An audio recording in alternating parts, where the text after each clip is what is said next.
welcome to Duck the Clothesline. We are mere minutes away from House of Glory's Unbreakable, and I'm Matt Ryan, and I'm joined today by my special guest co-host Brian XL, and the man standing in the middle, the son of a plumber, Cody Rhodes. Cody, thank you so much for taking the time out today. Thank you. To be with us. Now, tonight you're going up against, it's a main event style match between two guys who have never faced each other before from two uniquely different backgrounds. Yeah. It's you going up against Deep Water's Matt Riddle. You were originally supposed to go up against Michael Elgin, but how does it feel to... Screw Michael Elgin. Screw Michael Elgin.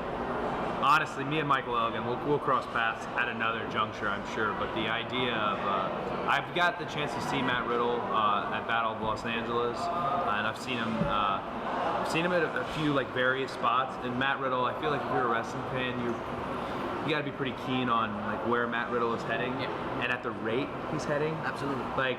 If you hear oh, he's only been in the industry for what, 2 years? It's absurd.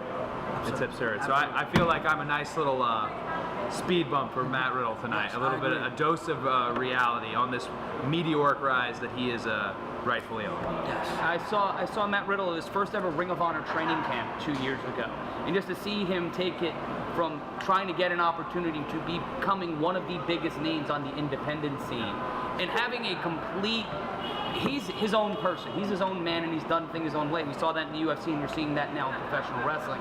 How refreshing is it to see these different types of identities, these different types of personalities? You were just at the Battle of Los Angeles, just as a tasting menu of what's to come for you in your future. Well, I think it's kind of like wrestling how it's supposed to be, if that makes any sense. The wrestling I grew up on are more traditional, I guess kind of in that territory era. Wrestling is all shapes, all sizes, and there was this whole period where we as wrestlers, we as promoters, we got really stiff upper lip. If you didn't train in a wrestling school, you can't be a wrestler. And that I understand that, but I mean, if you look back in the 1970s and 80s, you had pro football players, you had Olympic weightlifters, you had amateur wrestling, you had all these various backgrounds, and Matt Riddle's a great example. Absolutely. They're all melding together in the wonderful thing we do that is pro wrestling. Absolutely. You've been in WWE all your life. Yeah. How does it feel? How was the transition to coming to the Indies, from working from WWE now to the Indies? I think it's less of a transition now because NXT is just an indie itself. Here, let me get everybody who's popular and buzzworthy on the indies, and Hunter's just sitting in a room with all their names, and I'm going to hire them, and people in Full Sail are going to love it. So WWE they actually, rightfully so, are very responsible for this kind of boom that's going on in the indies because they spotlighted it. Yeah. Their champion, is Kevin still the champion? Kevin's still the champion. I don't watch, sorry. But their champion is a indie, born and bred, one of those, you have traditionalists telling him, you're not going to make it, you're not cut out for that WWE style. Him leading the wagon there, it kind of shows me there's less of any particular style anywhere these days. Yes, absolutely. And just to build off of what Brian was saying, you were in the WWE system for your entire career, and now you're not only working on the independent scene, but you're on TV every week on Impact Wrestling. You're going to be debuting for Ring of Honor at Final Battle. You've brought back kind of what your dad did, becoming the territory star, becoming the guy that's the attraction, coming to your town to pop a territory every once in a while. Like when your dad would come to Louisiana to work with Dog and Dome, or to come to North Carolina to help make Starcade something. He used to Mid-South? Yeah. So if you ask Michael Hayes, anytime my dad came into the territory, it was a bad time because he would take all the money. And Michael and them, they would have done all the work.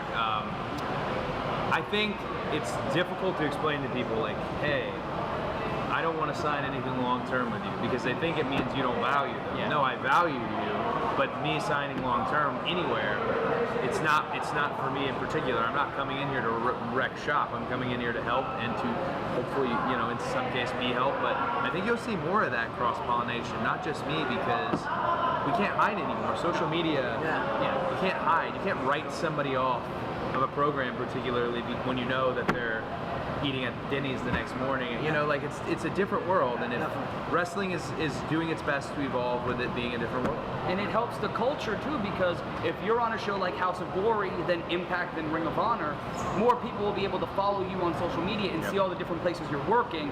And you on social media have become probably one of my favorite follows, because I thought you was gonna say one of the worst. No, I'm the worst at it. Okay. But you put over the companies you're working for. You really care, and it's refreshing to see people come into pro wrestling after being in the WWE, not being burnt out and angry, but you have a justifiable passion for this business. It runs through your blood, and I just have to say, it's an exemplary look into the world of pro wrestling. Oh, thanks. I think everyone when you come into somebody's house, you should respect their house. So obviously respect your own skill set and what you're capable of, but to respect their house only helps. A lot of the ex-WWE will come in and maybe only plan on coming in the one time. Like, I can't stop doing this. And there have been several opportunities that have come up where they were lucrative enough to where I could stop, but I don't want to stop. This is what we do. That's why we're all here. It's what we do, you know. Well, Cody, I'm sorry. Is it what you expected, like coming to the Indies? There's some funny moments. Gabe, how do you say Gabe's last name? Sapolsky. He hit me with one day. The very first thing I did, the very first show was with him, and he hit me with this "Welcome to the Indies" line, and it was regarding like my pickup, because it was like a less than stellar vehicle that picked me up, filled with like 9 guys. However, that's what I grew up with. You know, I also like drove my dad around on his farewell to the Indies tour. So all these little eclectic indie things, like they're not being athletic tape in a locker room full of guys asking for tape. Like they're funny to me. Like they're not like they're not a nuisance. They don't bother me. I dig it. Yeah. Can I borrow a roll of tape? I went to a Walgreens right before. I have 3 rolls, so I'm good to go. Well, Cody, I'm just going to ask you this one final question. Out of all of the guys throughout the history of pro wrestling, and we're nearing over a century since Scotch and Hackenschmidt, who are the guys? I did hack squats today, so you mentioning Hackenschmidt. Yeah, that's because Planet Fitness doesn't have a rack, so they had a hack. There you go. Sorry, I derailed the question. No, not at all. Anytime we can bring up George Hackenschmidt in 2016 is amazing. But out of all of the guys throughout history, if there was a definitive list throughout the decades of 4 to 5 guys you would, because you're known for having the list. You're known for having the list. I got to put you on the spot. If you're making like a Mount Rushmore of wrestling? If you were the 4 guys you wanted to go up against that would make up your just dream matches. Oh, well, I mean, like 4 guys that I particularly would like to go up against.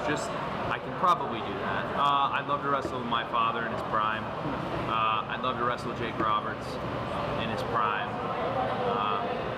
Keep saying in their prime. Like, who else? I got the opportunity to mix it up with Shawn Michaels, Muda. Oh yeah. There you go. There's 4. There's 4. So everyone I didn't name, I'm hot now. Well, I'm mad. The next time you're here, we'll go through the next 4. By the time you come back for the 8th time, I think we've gotten like a 10th through the list. But you're known for having the list, so I had to. Jericho kind of took the list back, though. Yeah, real. Lists are real cool jerk again. move. Yeah, it was his originally, and then I screwed Chris Jericho. And the mustache too. What the hell, man? Yours is thicker though. No, it really wasn't. Really? If you had seen it in person, it was an embarrassment. Just a little bit of mascara to make it look Yeah, no, it was dyed to make it better. It looked disgusting.